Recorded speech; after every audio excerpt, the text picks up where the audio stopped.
News India 27 नव्या पिढीचं नवं माध्यम। कळवण प्रकल्पातील शासकीय आश्रमशाळांमध्ये शिक्षक व कर्मचाऱ्यांचा तुटवडा 8 दिवसात मागणी पूर्ण न झाल्यास प्रकल्प कार्यालय व आश्रमशाळांना ठोकणार कुलूप। आदिवासी विकास विभागाअंतर्गत चालविल्या जाणाऱ्या कळवण प्रकल्पातील सुमारे 40 शासकीय माध्यमिक व उच्च माध्यमिक आश्रमशाळांमध्ये सध्या शिक्षक व शिक्षकेतर कर्मचाऱ्यांचा मोठा तुटवडा निर्माण झाला आहे।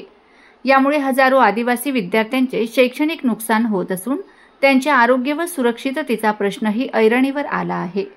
त्यामुळे सोमवार दिनांक 21 जुलै 2025 रोजी कळवण मतदारसंघातील सरपंच, पंचायत समितीचे सभापती, आदिवासी संघटनांचे प्रतिनिधी, शालेय शिक्षण व व्यवस्थापन समिती सदस्य, लोकप्रतिनिधी आणि सामाजिक कार्यकर्त्यांनी सहाय्यक जिल्हाधिकारी तथा प्रकल्प अधिकारी कळवण यांना निवेदन देऊन लवकरात लवकर शिक्षक व कर्मचाऱ्यांची नियुक्ती करण्याची मागणी केली आहे। यापूर्वी काम करत असलेल्या तासिकावर नियुक्त शिक्षक व रोजंदारी वर्ग 4 कर्मचाऱ्यांना कामावरून कमी केले आहे। त्यामुळे गणित, इंग्रजी सारख्या महत्त्वाच्या विषयांचे वर्ग बंद आहेत। शिवाय शिपाई, स्वयंपाकी, चौकीदार, सफाईगार यांच्या अभावी विद्यार्थ्यांना वेळेवर भोजन मिळत नाही। आदिवासी विद्यार्थ्यांचा सुरक्षिततेचा प्रश्न निर्माण झाला आहे। या विषयाकडे लक्ष वेधण्यासाठी दिनांक 17 जुलै रोजी प्रकल्प अधिकाऱ्यांना निवेदन दिले गेले, मात्र अद्याप कोणतीही ठोस कारवाई झालेली नाही। नुकत्याच पार पडलेल्या विधानसभेच्या पावसाळी अधिवेशनात अनेक आमदारांनी हा प्रश्न उपस्थित केला होता। तसेच कळवणचे आमदार नितीन पवार यांनीही आदिवासी विकास मंत्र्यांना लेखी पत्र देऊन साकडे घातले आहे, तरी सुद्धा अद्यापही कोणत्याही प्रकारची कारवाई करण्यात आली नाही।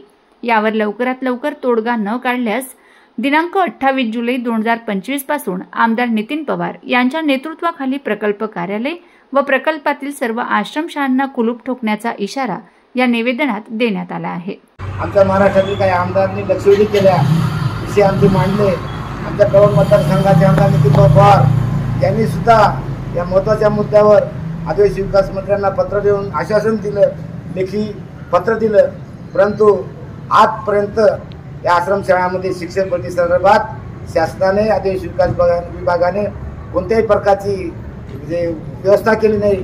त्यामुळे आम्ही आज या ठिकाणी आमच्या कळवण प्रकल्पाचे सहाय्यक प्रकल्प अधिकारी अकोलूर नरेश साहेब यांना एक निवेदन दिलं आणि या आजपासून 8 दिवसात 28 जुलैपर्यंत जर आमच्या प्रकल्पातील आश्रमशाळांना शिक्षक पुरवले नाहीत, चौकीदार पुरवले नाहीत, वर्ग 3 कर्मचारी, वर्ग 4 कर्मचारी पुरवले नाहीत, तर आम्ही या प्रकल्प कार्यालयाला डायरेक्ट टाळं ठोकणार आहोत।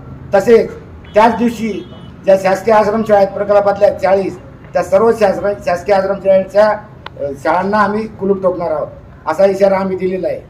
वास्तविक शासनाने आता अधिवेशन चालू होतं, या महाराष्ट्रातील सर्व 25 आमदार या शिक्षक भरतीसाठी निवेदन करत होते, लक्षवेधी करत होते, परंतु मला वाटतं या आदिवासी विकास विभागाचा शासनाचा कारभार काहीसा आंधळा, बहिरा व मुका झाल्यासारखा वाटतो।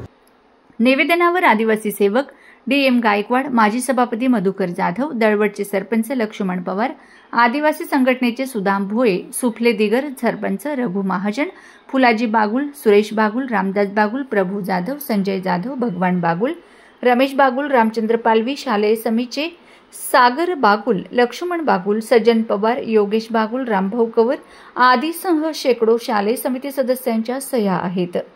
प्रतिनिधी धनंजय बोरसे, कळवण, नाशिक।